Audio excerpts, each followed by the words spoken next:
Okay, but did you see what Sarah posted last night? That vacation pic with him? Spill.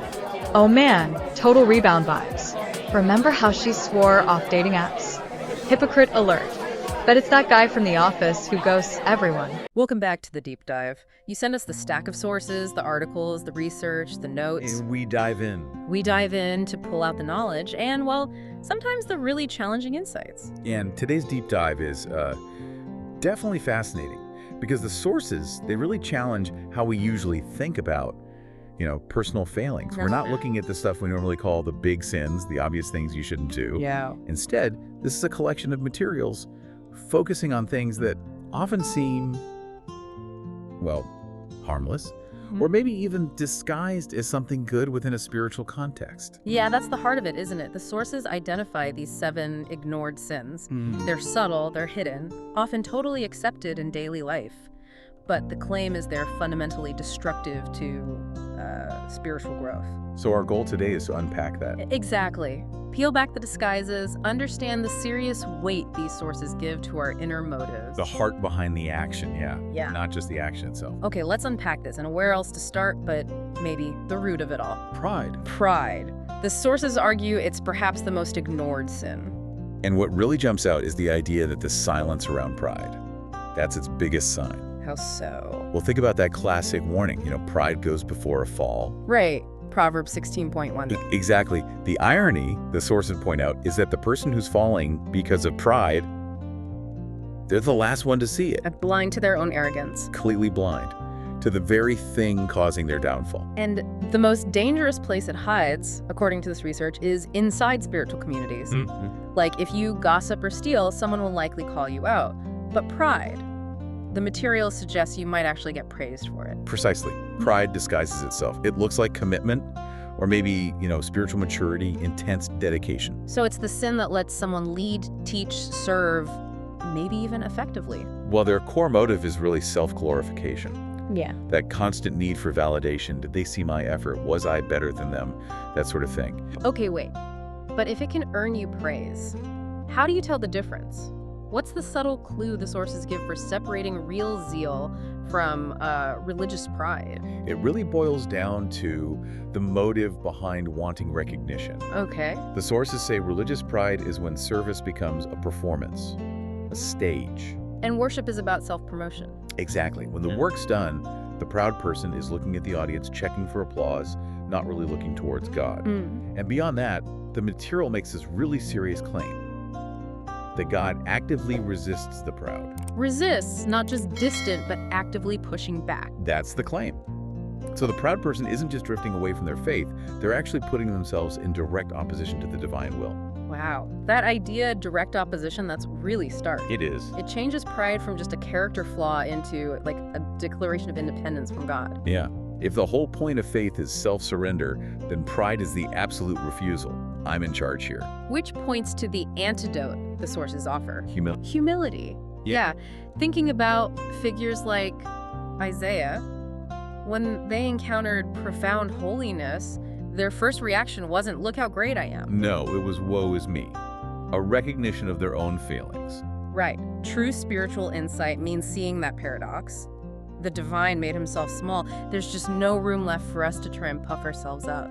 It's a fundamental shift in perspective. Okay, so moving from that internal opposition, let's talk about something incredibly destructive, but weirdly socially acceptable. The power of the tongue. Let's talk about gossip, that socially accepted fire. The sources call this one treacherous.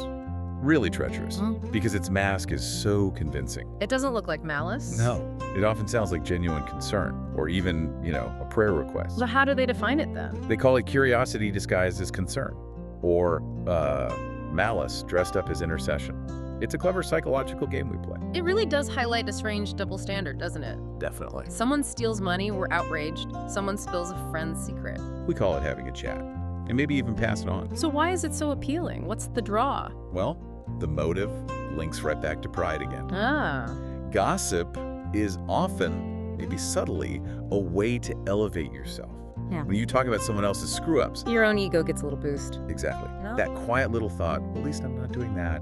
That little bit of pleasure in someone else's failure, that's the dark fuel. The ancient texts use really strong images for this, right? Like the tongue being a small spark. That can set a whole forest on fire, Yeah, consuming relationships, trust, dividing whole communities. it's powerful. And the tragic contradiction, which the material highlights, is the same mouth praising God 1 minute. Is used to curse or diminish other people the next. People made in that same divine image. Every word, Mhm. according to these sources, is either planting a seed of life or it's a dangerous spark. There's not much neutral ground. And speaking of dangerous sparks, that leads us straight to the third ignored sin, anger. We often try to justify it, don't we? Call it passionate disagreement or just being real about our feelings. And the sources do acknowledge, look, feeling anger, that's human, it's a reflex. But they draw a very sharp line between feeling it and letting it control you, allowing rage to dictate your actions. That's what the material calls destructive, even demonic in some texts. And the research points out two main ways this poison shows up. Right. There's the explosive type, the shouter, the one who blows up, regrets it, apologizes. And then does it again. Yeah. And then there's the cold version, which feels almost worse sometimes. More insidious, maybe. Holding grudges, plotting little revenges, quietly stewing, but calling it waiting for justice or being principled. Both, the sources insist, carry the same corrosive poison inside. And the root cause, if you trace it back, it's always that desire for control again. Always comes back to that. We get angry when the world doesn't follow our script, when things don't go our way or our name, our ego feels disrespected. Our anger usually comes from wounded pride. So, if our anger is mostly about us being upset that we're not in charge, how does that stack up against the kind of anger the sources sometimes describe as, well, holy, like indignation of Jesus? The key difference is the motive and the direction. Okay. Holy anger, the sources suggest, is directed outward. It's indignation at actual injustice, at sin itself, and it's born from selflessness, from love of holiness. Whereas our anger, Human wrath is almost always directed inward. We're mad because we were inconvenienced, we were insulted, our plans got messed up. James 1.20, right? Man's wrath doesn't produce God's righteousness. Exactly. The sources are clear. Nothing truly good, nothing righteous comes from a heart burning with its own desire for vengeance or control. Okay, here's where it gets really interesting. Let's move to the silent corrotors, starting with envy. Envy. It's fascinating because, well, it's the sin nobody ever admits to, right? Never. Yet it's incredibly common, just lurking there. It often starts small, just a comparison. Why them and not me? Exactly. Why did they get that success, that recognition, that thing, and I didn't? The source defines it as not necessarily wishing them harm. Just not wanting them to do better than you. Precisely. A subtle, corrosive resentment of their good fortune. And like gossip, envy's a master of disguise too. Oh, It puts on the clothes of like justice. Totally. He didn't really deserve that promotion or that Yeah. spiritual sounding judgment. Well, God knows their heart. Yeah.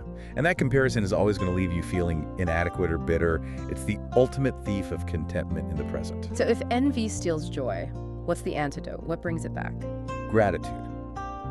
Simple, but profound. When we really grasp that the source of our own blessings is infinite, that the ultimate gift, relationship with the divine, has already been given. Then someone else's win isn't a threat anymore. Exactly. Their success stops feeling like it diminishes you. Their victory can actually become a reason for shared celebration, not secret bitterness. That leads perfectly into the fifth ignored sin, discontentment. Yeah, they're closely linked. Discontentment is that nagging feeling that life's just not quite good enough. Regardless of the circumstance. Regardless. I mean, the classic example is Paul writing about learning contentment while literally in prison. Right. That tells you it's internal, not external. Absolutely. Contentment isn't about having everything you want. So how does discontentment start, according to these sources? Where does it come from? It's born the moment we start measuring God's goodness, or even our faith's quality, only by what He gives us. Instead of by who he is. Exactly. Once the focus shifts entirely to the gifts, the circumstances, the possessions, the status, nothing will ever feel like enough. Because there's always something more you could have. The underlying assumption becomes entitlement. Pretty much. Yeah. The historical texts give those stark examples, like the Israelites in the desert. Complaining right after miracles, seeing the sea part, eating manna every day, water from a rock. And still complaining. The sources call that spiritual blindness. An inability to see the good that's right in front of you because you're fixated on what you think is missing. And the claim here is really strong. Discontentment isn't just sadness or discouragement, it's pride. Disguised as discouragement. Yeah. It's subtly telling God, I deserve better than this. You didn't give me my due. It flips the script entirely away from gratitude. And puts it squarely into self-pity and a sense of being wronged. Okay, let's shift gears slightly. To the ignored defaults, the sins related to just practical, everyday faith, or lack thereof. Right, starting with ungodliness. The definition here is crucial. It's not atheism, not denying faith exists. No, it's practical forgetfulness. It's simply thinking too little about God's will, His presence, in the day-to-day grind. The sources really stress that just believing in God isn't the same as walking with Him. Yeah, they point out even the demons believe, according to the texts, and they tremble. The difference is, many ungodly people believe and remain completely calm and unchanged by it. It's the sin of compartmentalization then. Exactly. Ungodliness doesn't usually reject faith outright. It just ignores it most of the time. Puts God in a box. Right. Sunday morning, prayer time, maybe crisis box. And meanwhile, the rest of life, driving, working, reacting to your boss, scrolling social media, runs on total autopilot. No connection to that stated faith. So like checking your email while you're supposed to be praying or just zoning out during worship, it's that subtle sidelining. It's the erosion of the sacred in the routine. And the source really challenges that idea that we only need to connect deeply with God when things are bad. The call is to walk with Him intentionally in the routine, in the ordinary. Which brings us nicely to the seventh and final one, anxiety. Often called a modern sin, and one that we, especially Christians, tend to soften, don't we? Oh yeah, we call it concern or caution or just being responsible. But the sources, they don't mince words. Not at all. They define anxiety quite starkly as everyday unbelief. Wow. Everyday unbelief. It's like a polite way of saying, God, I trust you with the big picture, my soul, eternity. But honestly, I don't really trust you to handle my rent next month or this difficult meeting tomorrow. It traps you in your head. Completely. Living inside these imaginary worst-case scenarios that might never even happen. Worry, according to these sources, achieves nothing positive. It can't add a single good hour to your life. It only drains your peace right now. The tension is fascinating. We trust God for the huge, cosmic, eternal things. But we doubt Him for the practical reality of Tuesday afternoon. It's a disconnect. So the antidote has to be real surrender. Real surrender. And like you said earlier, not the kind where you pray, okay, God, take the wheel, and then 5 minutes later you're grabbing it back because you don't like the direction He's going. Yeah. Been there. It's about resting in the reality of God's presence and care, even when things feel chaotic or uncertain. Anxiety feeds on imagining disaster. Faith feeds on resting in a known good reality. So what does this all mean when we put these 7 together? Well, if you synthesize these ignored sins, pride, gossip, anger, envy, discontentment, ungodliness, and anxiety, you see a common root, don't you? Yeah. It seems to be this deep desire for self-control. Exactly. Self-control, self-promotion, and ultimately a practical distrust in God's sovereignty, His goodness, His plan. They're all subtle ways we challenge humility and gratitude.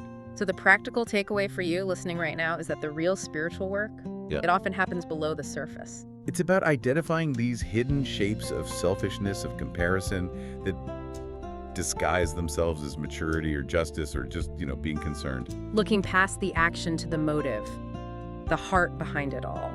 And the sources make that really challenging point. The same mouth, the same heart, can praise God one moment and then tear down His image in someone else the next. So if anxiety is really everyday lack of trust, and gossip spreads like fire, it leaves you wondering. What percentage of our daily thoughts, words, actions are actually seeds of life, seeds of trust? And how often are we, maybe unknowingly, spreading that fire of unbelief, of pride, of discontent? That is definitely the question to ponder after this deep dive. It really is. We definitely encourage you to continue this dive on your own. Examine your own backstage, maybe. Good way to put it. Thanks for diving in with us. We'll see you next time on The Deep Dive.